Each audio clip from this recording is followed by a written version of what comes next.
భగవంతుడు ఉన్నాడని గుర్తేమిటో తెలుసా? ఇక్కడ పెద్దాపురంలో పోలీస్ మీట్ అయింది. నా దగ్గరికి ఒక పోలీస్ అధికారి వచ్చారు. వచ్చి నాకు ఆయన భగవంతుడు ఉన్నాడు అనడానికి గురువు గారు నేను చదువుకున్న చదువు నేను చేస్తున్న ఉద్యోగమే సాక్ష్యం. నేను తెల్లబోయి అది ఎలా అన్నాను. ఆయన అన్నాడు, నేను వేలిముద్రల నిపుణుణ్ణి గురువుగారు.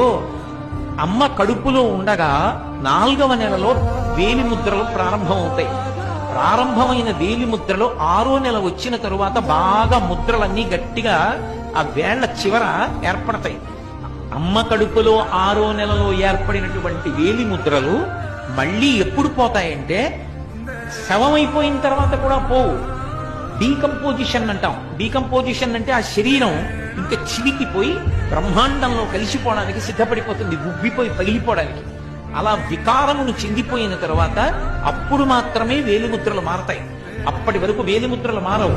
ఒక్క వేలిముద్ర ఇలా పెడితే ఆ వేలిముద్ర ఎవరిదో తెలిసిపోతుంది. ఇంత చిన్న వేలు మీద గీతలు గీసినప్పుడు ఇన్ని కోట్ల మంది గీతలలో ఎవరికి గీసిన గీతలా ఇంకోటి గీతలు గీయకుండా గీయగలిగిన మహాశిల్పి ఒకడున్నాడు.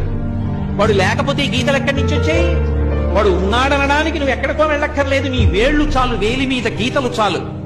నేను ఎన్నో కాగితాల మీద ఎన్నో వ్రాతలు రాశాను. అవన్నీ నీళ్లు పడితే చింపిపోయి తడిసిపోయి అక్షరాలన్నీ కూడా ఇక కనపడకుండా పోయాయి. భగవంతుడు ఉన్నా